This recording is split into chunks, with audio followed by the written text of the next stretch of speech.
அனைவருக்கும் வணக்கம். நமக்கு பாத்தீங்கன்னா நம்ம விநாயகர் முழு முதற் கடவுள், தொடக்கத்தின் இறைவன். அவருக்கு பாத்தீங்கன்னா பிறந்த நாள் வரப்போகுது.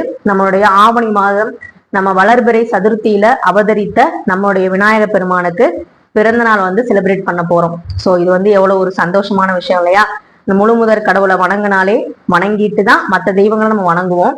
அதே மாதிரி இந்த முழு முதற் கடவுளுக்கே ஒரு சிறப்பான நாள் இருக்கும் போது அவரை எப்படி முழுவதும் வழங்கணும் அப்படிங்கிறத பத்தி தான் இந்த வீடியோ பதிவு. இந்த வீடியோ பதிவை முழுசா பாருங்க. ஏன்னா விநாயகர் சதுர்த்தி அப்படிங்கிறது எந்த நாள்ல வருது, எந்த நேரத்தில் நம்ம கும்பிடணும், என்னெல்லாம் வச்சு கும்பிடலாம் அப்படிங்கிறத பத்தி தான் உங்களுக்கு இந்த வீடியோல சொல்ல போறேன். அதுக்கு முன்னாடி ஒரு விஷயம் சொல்லிக்கிறேன். என்னை விட வயசுல பெரியவங்க கூட இந்த வீடியோ பார்த்துட்டு இருப்பீங்க. நிறைய பேருக்கு தெரிஞ்சிருக்கும், என்ன வச்சு கும்பிடணும் கூட நமக்கு தெரியாதா, இத்தனை நாளா இத்தனை வருஷமா நம்ம கும்பிட்டு இருக்கோம் அப்படின்னு நினைப்பீங்க. ஸோ பாத்தீங்கன்னா புரியாதவங்களுக்கு சில புதுசா எடுத்து செய்வாங்க இல்லையா, அவங்களுக்கு இதுல சாமி கும்பிட்டே பழக்கம் இல்லை, இந்த நம்ம நான் எல்லாம் செய்யணும்னு நினைக்கிறீங்க, எந்த நேரத்துல செய்யணும் தெரியலன்னு நினைக்கிறீங்க. கண்டிப்பா அப்படின்னா நீங்க ஸ்கிப் பண்ணாம பாருங்க. நம்ம சேனல் பிடிச்சிருந்தா நீங்க சப்ஸ்கிரைப் பண்ணிட்டு பாருங்க. அப்பதான் தொடர்ந்து நான் கொடுக்குற வீடியோ எல்லாம் வரும். ஸோ இப்போ வாங்க நம்ம வீடியோக்குள்ள போகலாம். தொடக்கத்தின் இறைவன், தொடக்கம் அப்படின்னாலே நல்லபடியா இருக்கணும். அதாவது முதல் கோணலா இருந்தா முற்றுமே கோணலா இருக்கும்னு சொல்லுவாங்க. முதல் தொடக்கம் நல்லபடியா இருந்தா நம்மளுடைய எல்லாமே சிறப்பா அமையும் சொல்லுவாங்க.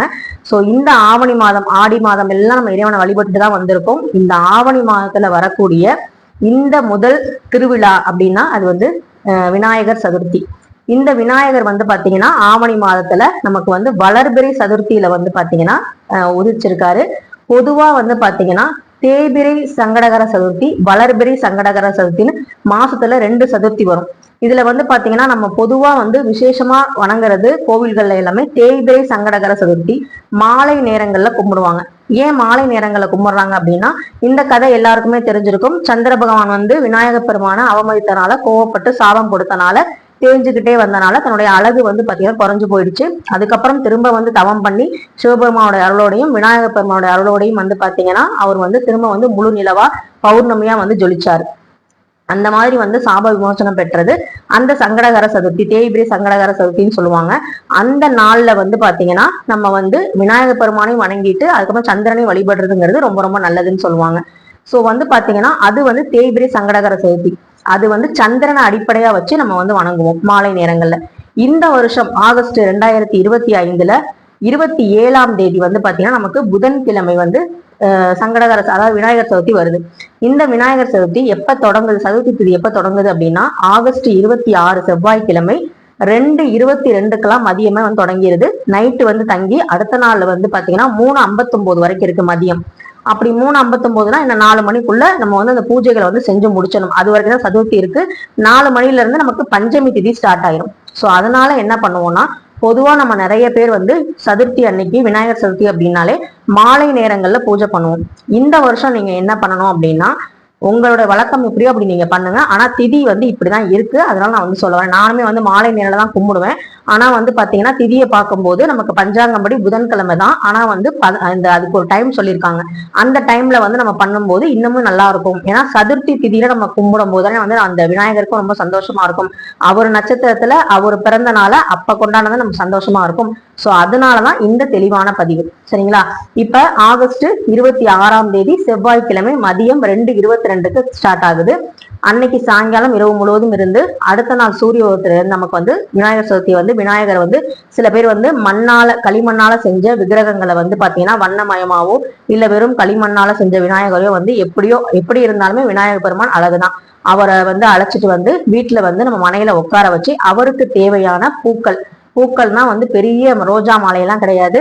அருகம்புல், வெள்ளருக்கு மாலை, எருக்கம்பூ மாலை. வெள்ளருக்கு கிடைக்கலன்னா சாதாரண எருக்கம்பூ மாலை, அதுக்கப்புறம் செவ்வந்தி, ரோஜா, இந்த மாதிரி நம்மளால என்ன முடியுமோ. சில பேர் குட்டி மாலை கூட செஞ்சு போடலாம். அதுக்கப்புறம் உங்களுக்கு அரச இலை கிடைச்சுன்னா அரச இலையும் நீங்க வச்சு அதுல தீபம் கூட ஏத்தலாம். அதே மாதிரி வெள்ளருக்கு இலை இருந்தா அதை கூட நம்ம வச்சு ஏத்தலாம் தீபம். ஏன் அப்படி சொல்றோம்னா, நம்ம இப்ப வெற்றிலை தீபம் ஏத்துறோம் இல்லையா, அதே மாதிரி அந்தந்த கடவுளுக்கு உரியது, நம்ம விநாயகர் பெருமானுக்குரியது அரச இலை, இல்லைன்னா பாத்தீங்கன்னா வெள்ளருக்கு. இது உங்களுக்கு நிலைவாசல கூட நீங்க வச்சு தீபம் ஏத்தலாம். இது ஒரு ஆப்ஷன் தான். இதுல எந்த பரிகாரமும் கிடையாது. ஒரு அழகுக்காக விநாயகர் பெருமானுக்கு உரிய சம்பந்தப்பட்ட பொருட்கள் நம்ம பயன்படுத்துறோம் அப்படிங்கிறதுக்காக. அதுக்கப்புறம் வந்து பாத்தீங்கன்னா அருகம்புல் மாலை வந்து கட்ட தெரிஞ்சா நீங்க கட்டிக்கலாம், இல்ல அருகம்புல்ல வந்து நீங்க அப்படியே வந்து சாத்தலாம். நீங்க பெரிய விக்கிரகமா வாங்குறீங்க அப்படின்னா ஒரு துண்டு வந்து போட்டுக்கோங்க.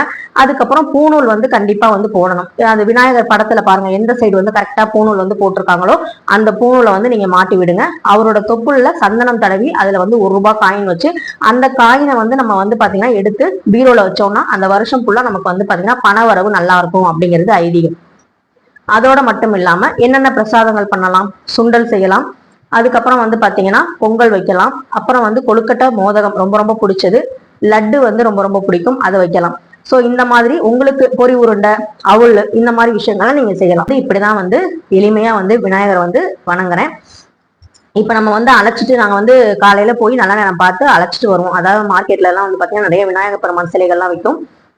அழகா வந்து அவரை வந்து மடியில வச்சு அழைச்சிட்டு வந்து ஆரத்தி எடுத்து மனையில உட்கார வச்சு நல்ல நாள் பார்த்து அவர் வந்து நல்ல நேரம் பார்த்து அழைச்சிட்டு வந்து கற்பூர ஆரத்தி எல்லாம் காமிச்சிட்டு ஒரு பால் வச்சு நம்ம வந்து நைவேத்தியம் பண்ணிடுவோம்.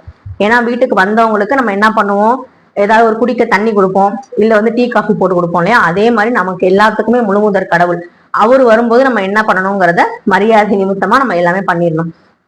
அதுக்கப்புறம் நமக்கு வணங்க வேண்டிய நேரம் அப்படின்னு ஒண்ணு சொல்றாங்க. அது வந்து பாத்தீங்கன்னா காலையில நல்ல நேரம் 9:15 to 10:15, மாலை 1:45 to 2:45, கௌரி நல்ல நேரம் 10:45 to 11:45, குளிகை வந்து பாத்தீங்கன்னா 10:30 to 12. நேரத்துல நீங்க வந்து பூஜை வந்து பண்றது நல்லது. அதுக்கு முன்னாடி காலையில எழுந்திரிச்சு நம்ம வந்து என்னென்ன நெய்வேத்தியங்கள் பண்ணணுமோ சக்கரை பொங்கல், பாயாசம், அப்புறம் வந்து கொழுக்கட்டை, இதெல்லாம் வந்து நம்ம வந்து என்னென்ன எவ்வளவு விஷயங்கள் வேணாலும் நம்ம செய்யலாம். நம்மளால என்ன முடியுமோ அதை வந்து செஞ்சுக்கோங்க. அது உங்களுக்கு எந்த நேரம் வந்து உங்களுக்கு செய்ய முடியுமோ அந்த நேரத்தை நீங்க வந்து யூஸ் பண்ணி பண்ணிக்கலாம். காலையில 9:15 10:15 பண்ண முடியும்னாலும் பண்ணிக்கலாம், இல்ல 10:30 to 12 குளிகை நேரத்துல பண்ணாலும் பண்ணலாம். அதுவும் இல்லை அப்படின்னா கௌரி நேரத்திலையும் பண்ணலாம். நீங்க எப்ப பண்ணாலுமே விநாயகர் பெருமான் அருள் கண்டிப்பா கிடைக்கும். உங்களுக்கு தோதுப்பட்ட நேரத்துல நீங்க வந்து செஞ்சுக்கலாம். இல்ல நீங்க என்ன வேணா ஸ்வீட் வந்து செஞ்சு கொடுக்கலாம்.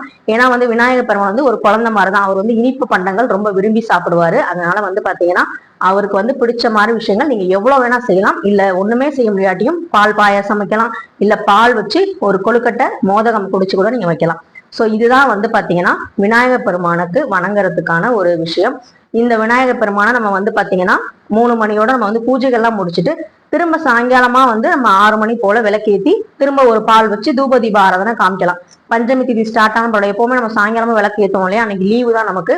இல்ல பக்கத்துல கோவில் இருக்குன்னா கூட நம்ம மதியமே பூஜை எல்லாம் முடிச்சிட்டோம் அப்படின்னா சதுர்த்தி திதி முடிஞ்சாலுமே சாயங்காலம் விநாயகர் பெருமான் கோவிலுக்கு எங்கேயாவது போக முடிஞ்சா போயிட்டு குடும்பத்தோட சந்தோஷமா எல்லாரும் வேண்டிட்டு வந்து விநாயகர் பெருமானோட ஆசீர்வாதத்தையும் வாங்கிக்கலாம். சோ இந்த மாதிரி நம்ம பண்ணலாம்.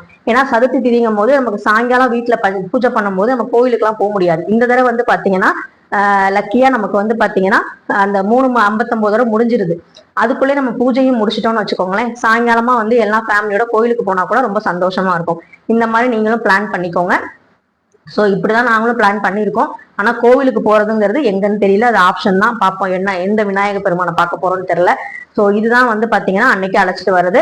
அடுத்த நாளும் விநாயகர் பெருமானை வச்சுட்டு என்னைக்கு வந்து எல்லாம் கரைக்கிறாங்களோ விநாயகர் பெருமானை வந்து 3ஆம் நாள் தான் வந்து கரைப்பாங்க.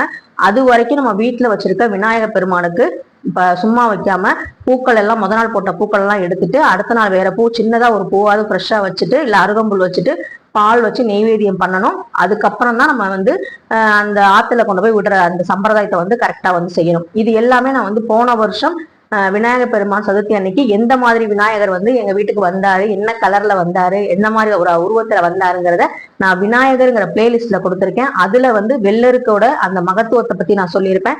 சோ இது எல்லாமே உங்களுக்கு வேணும் அப்படின்னா நீங்க வந்து விநாயகர்ங்கிற பிளேலிஸ்ட்ல போய் பாருங்க, கண்டிப்பா அதுல இருக்கும். சோ எந்த வீடியோ உங்களுக்கு ஏதாவது ஒரு வகையில பயனுள்ளதா இருந்துச்சு அப்படின்னா கண்டிப்பா இந்த வீடியோக்கு ஒரு லைக் பண்ணுங்க, ஷேர் பண்ணுங்க, மறக்காம சப்ஸ்கிரைப் பண்ணுங்க. விநாயகர் பெருமானோட அருளை முழுமையா வந்து பெறுங்க. முழுமுதற் கடவுளோட அந்த அருள் இருந்தா நமக்கு தொடக்கம் எல்லாமே நல்லபடியா நடக்கும். நன்றி, வணக்கம்.